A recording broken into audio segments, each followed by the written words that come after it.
The first time people noticed what Harlan Voss was doing, most figured he'd finally gone eccentric. For 3 weeks that April, his property on the south end of Garner County was filled with the grinding roar of a rented excavator. Neighbors driving past on County Road 7 would slow their trucks and squint. A few pulled over entirely. They expected to see him prepping a new field, maybe pushing back the tree line to expand his east pasture. Harlan had been farming that land for 43 years. There was always something being improved, but he was digging a hole. Massive, deliberate, carefully graded, right in the middle of 60 acres that used to grow some of the finest soybeans in the county. By the time word reached the feed store, the excavation was the size of a football field and deep enough to swallow a man whole. Most of Garner County had already drawn the same conclusion. "He's building himself a fishing pond," said Dale Pruitt, who farmed the cattle operation next door. "Man works his whole life and retires into a base pond. Can't say I blame him." There were quiet laughs, a few raised eyebrows. People shrugged and moved on. Before that summer was over, many of those same neighbors would wish they had dug one of their own. If stories about quiet wisdom and the people who keep our farms alive mean something to you, subscribe and join us here. Tell us where you're watching from in the comments. We'd love to know which corner of the world you're calling home. Harlan Voss was not the kind of man who explained himself. He was 71 years old, and he had grown up on that land in Garner County, inherited it from his father, and spent 4 decades coaxing crops from soil that could be generous one year and punishing the next. Lean, slow-moving with sun-darkened hands, and the habit of watching the sky the way other men watched their phones. He wasn't the loudest man at the co-op meetings, but when he spoke, people listened. He'd planted cover crops before they were fashionable and rotated his fields before anyone called it sustainable. He didn't have much interest in defending his decisions. If a thing made sense, he did it. If not, he stopped. So when people asked him what he was building, he gave the same answer every time. "A pond," he said. And that was all he said. Dale Pruitt was the first to voice real skepticism. He ran 300 head of Black Angus on the land next door and had watched the excavation grow for 2 weeks before walking over. "You're pulling productive ground out of rotation," Dale said. "That's good loam down there." Harlan nodded. "It is." Dale waited for more. Nothing came. Over at the Garner County Feed and Supply, Bud Eckerman, who serviced half the farm equipment in the county, shook his head over his coffee. "That excavator rental alone is going to run him $7,000, Bud said. "And for what?" Maxine Trotter, who had managed the store for 30 years, was more measured. "Harlan's done things that didn't make sense before," she said quietly. And then they did. Gerald Fitch, a retired conservation officer, looked out the window. "He's sizing it like a reservoir, not a fishing pond. That thing's going to hold a lot of water." No one paid much attention to Gerald at the time. What most people in Garner County didn't know was what Harlan Voss had lived through in the summer of 1988. He'd been farming for 15 years by then, and that dry season nearly ended everything. Wells dropped, ponds dried to cracked mud.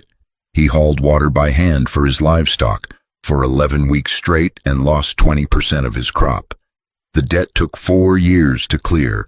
He swore then that he'd never be caught like that again. In the years that followed, he attended water management workshops, read university bulletins on watershed hydrology, and drove 4 hours to visit a farmer named Eugene Stahl, who had built a series of ponds in the 1970s that kept his operation alive through droughts that broke his neighbors.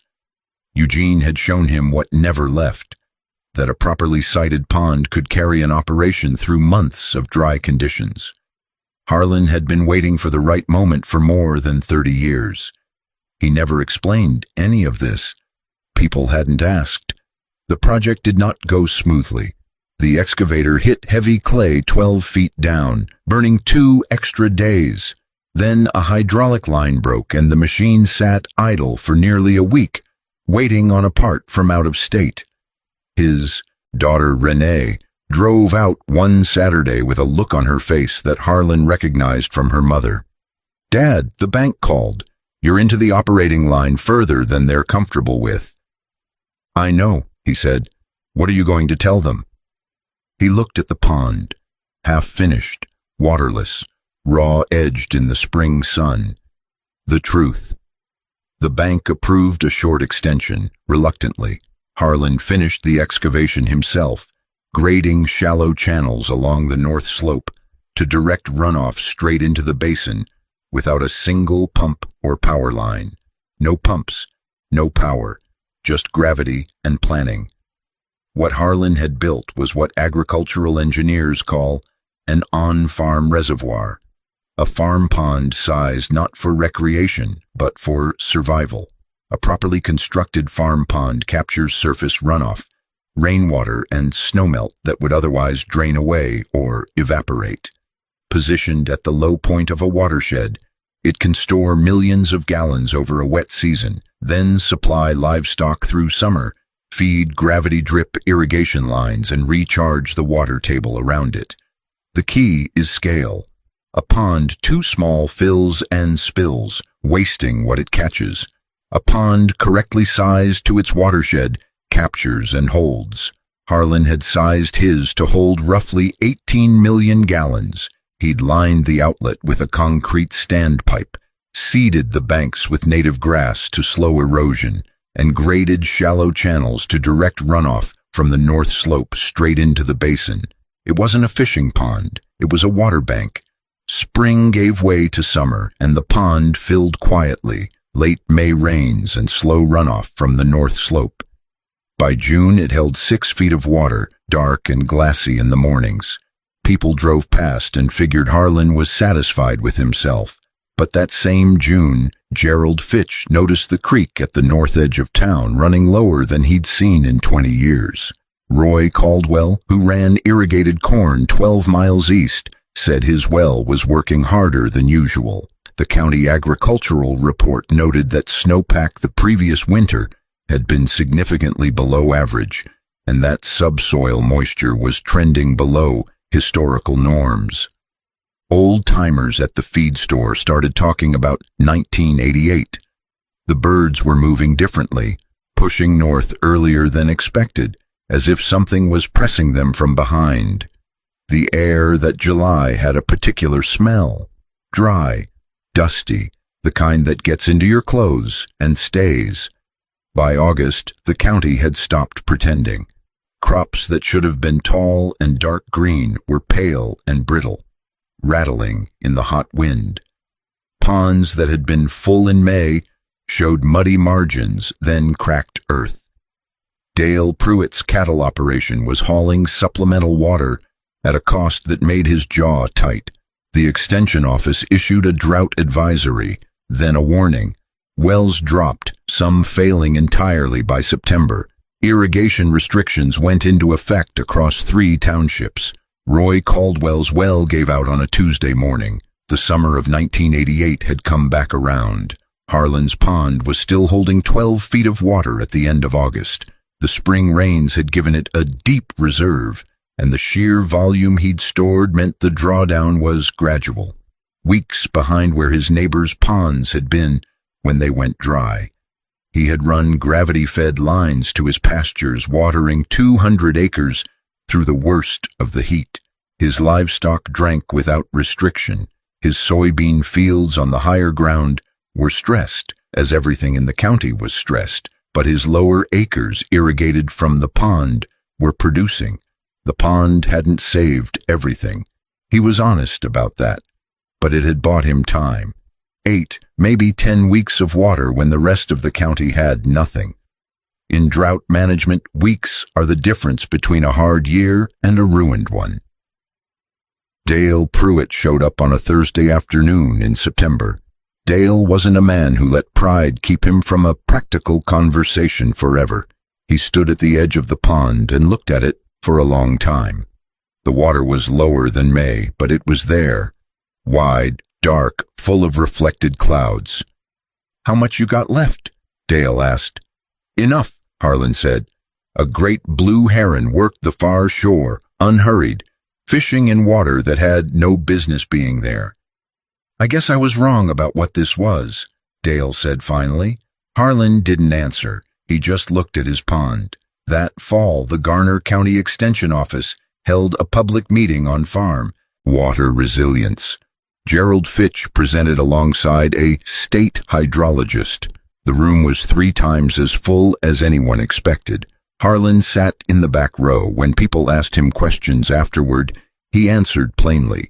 He gave his phone number to 4 young farmers who wanted to walk his property and see the pond layout themselves. Dale Pruitt broke ground on his own reservoir the following spring. So did Roy Caldwell. By the next year, 7 operations in the county had built or were planning on-farm water storage. The county agricultural report noted for the first time a section on farm pond construction and watershed management. Maxine Trotter put a copy of that report on the counter at the feed store. Harlan never said he told anyone so. That wasn't the kind of man he was. But when young farmers stopped by to ask how he'd known, he always gave the same quiet answer. "I didn't know," he'd say. "I just remembered." There is a saying attributed to Masanobu Fukuoka, the Japanese farmer and philosopher. The ultimate goal of farming is not the growing of crops, but the cultivation and perfection of human beings. Harlan Voss never set out to teach anyone anything.